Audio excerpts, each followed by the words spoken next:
We need to return to the church. If you aren't ready to leave, you'll have to exit. What is the one true religion? Heretic ending explained. What's scarier? The idea that a higher power controls our every move, or the thought that there's nothing in the world guiding us at all? Directed by Scott Beck and Bryan Woods, Heretic dives deep into the same unsettling dilemma. It's a thriller that explores the dark side of belief, but not in the usual way. Instead of religious fanatics wielding violence, the film plays out more like a psychological game, unraveling not just the stories we're all raised to believe, but questioning who has been shaping them all along. It's an intense, thought-provoking twist on what it means to believe, or perhaps not believe at all. For thousands of years, the same core stories have been retold, woven into countless religions, and together they've shaped human history. Heretic distills this idea into a tense, beautifully crafted film that delivers on both a visceral and intellectual level. It's a rare genre movie that gets your heart racing while also making you think. All in all, that is a real achievement in horror. The film is stunningly shot and superbly acted too, but that's not even shocking given Hugh Grant's take on the film's villain. Naturally, with a story about the complexities of belief, things slow down a bit when it tries to answer some of its biggest questions in the final act. But overall, this is a smart, gripping thriller that's sure to be another hit for A24. Now, if you've watched the film, you might have found its ending to be quite a thinker. But don't worry, we're here to be your thinking hat. So without wasting any time, let's discuss what Heretic was really all about. Before we get into our explanation, we have a very small request. If you like our content, please support us by subscribing to our channel. This is a small click for you, but for us it means a lot. Thank you. Let's begin. How does Heretic begin? Heretic follows two young Mormon missionaries named Sisters Bryan and Paxton from the Church of Jesus Christ of Latter-day Saints as they try to share their faith in a remote mountain town. After a series of failed attempts to connect with the locals, they turn their attention to an Englishman named Reed, who lives in an isolated mansion and invites them over with the promise of blueberry pie made by his wife. But when they arrive, Reed gradually makes several uncomfortable comments about the Mormon faith and the nature of belief. After Reed steps out of the room, Barnes notices the smell of blueberry pie is from a candle, and it quickly becomes clear that Mr. Reed doesn't actually have a wife. Instead of genuine interest in their faith, Reed starts grilling them on their beliefs, eventually revealing that he's playing a disturbing game with them, one that has nothing to do with him planning to convert anytime soon. When Barnes and Paxton realize they're in over their heads, they decide it was time to leave and head back to the safety of their church. But there's one problem, as Mr. Reed has locked the front door, trapping them inside, and they have no phone signal, meaning they're pretty much screwed. When the girls start freaking out, Reed leads them into his study and begins a menacing lecture on the nature of belief, arguing that all religions are just versions of the same story, and that he has managed to find the only true one. He then offers them a twisted way out of his mansion by presenting two doors, each leading down to a creepy cellar. The door they choose would have to be based on whether they believe in God or not, as one door is labeled belief, and the other is disbelief. As the young women are forced to choose, Sister Barnes pushes back, challenging some of his claims, and ultimately, with doubts creeping in, they eventually pick belief. After going down the cellar, they're greeted by a creepy-looking old woman, who hands them a slice of blueberry pie. Initially, Reed claims that she was a prophet who's capable of miracles, but as she eats the pie, she lifelessly collapses on the ground, and Reed reveals the grim truth that the pie was poisoned.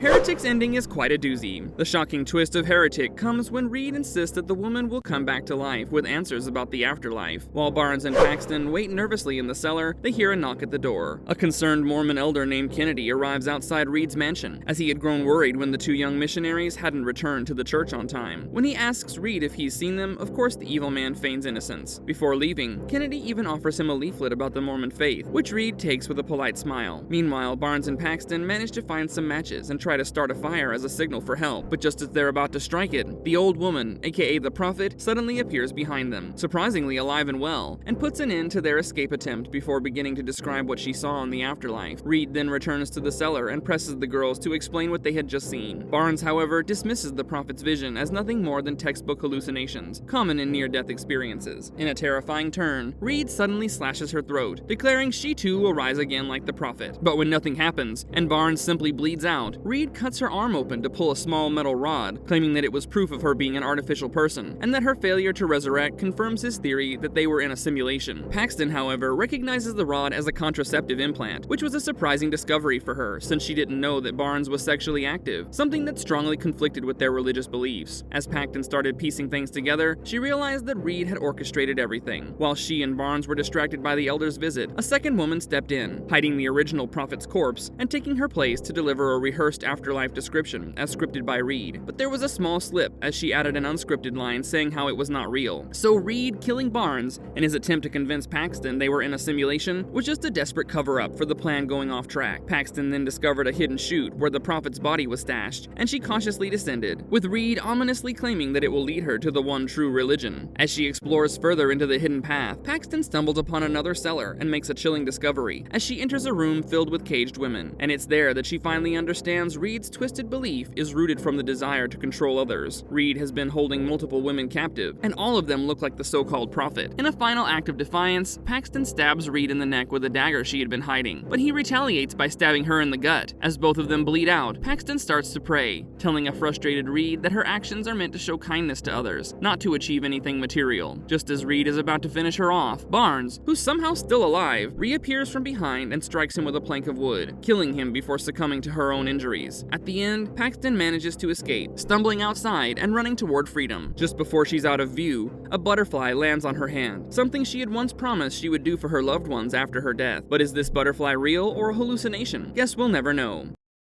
What was the symbolism of the butterfly that landed on Sister Paxton at the end? Early in Heretic, the symbolism of butterflies as a sign of rebirth and freedom is introduced through a conversation between Sister Barnes and Sister Paxton. Paxton shares with her friend that when she dies, she hopes she can return to Earth briefly as a butterfly. She imagines that in this form, she could visit her loved ones and somehow reassure them that she was okay and at peace. This conversation back then foreshadowed that Paxton might die by the end of the film, but in an unexpected twist, she becomes the only main character to actually survive. Both Barnes and Reed die. A battered Paxton manages to escape the house, and as she steps outside, a butterfly lands gently on her hand. This moment carries a powerful implication that the butterfly actually represents Barnes. Though Barnes had seemingly been murdered by Reed earlier in the film, her return at a critical moment allowed her to fatally wound Reed and ultimately save Paxton. Paxton's escape not only secures her survival, but also gives hope for the potential rescue of the other woman trapped by Reed. The butterfly suggests to Paxton that the afterlife is indeed real, offering a sense of closure and validating their faith.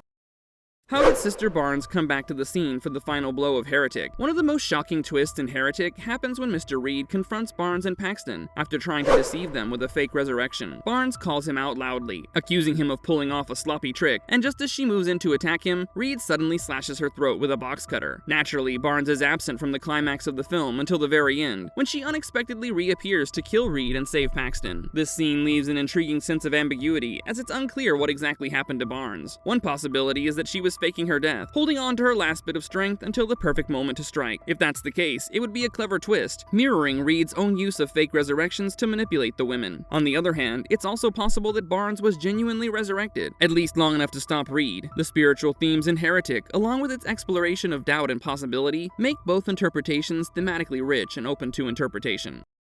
The mystery behind all the caged women in Mr. Reed's basement. One of the darkest moments in Heretic occurs when Sister Paxton discovers the women Mr. Reed has been holding captive for years. After what she believes is the death of Sister Barnes, Paxton stumbles upon a series of women locked in cages. Reed reveals that these women were all captured by him, and over time, they've been broken down by his mind games and manipulations. The women are starving and conditioned to obey his every command, with Reed's punishment for any disobedience being brutally severe. In a way, we see that his prisoners become his own apostles. Mr. Reed's captured women are central to his twisted belief in the power of control. In his view, everything is about dominating others and shaping the world to his will. Reed's treatment of the women as mere tools for his cause reflects this worldview, as he exerts control over them in every possible way. It's a deeply disturbing mindset, and Reed carries it out with horrifying intensity.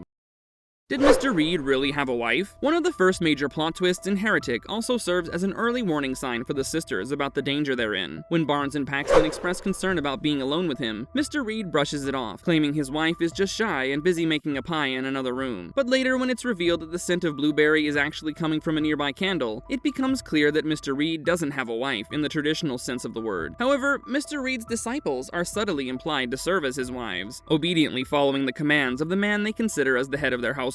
This idea is hinted at early in the film, when Reed makes a pointed remark about Mormon church founder Joseph Smith, suggesting that Smith's claims of divine inspiration were partly meant to justify his affairs and support his belief in polygamy. In a way, Reed shares similar tendencies to control multiple women, but he does so in a much darker and more oppressive manner.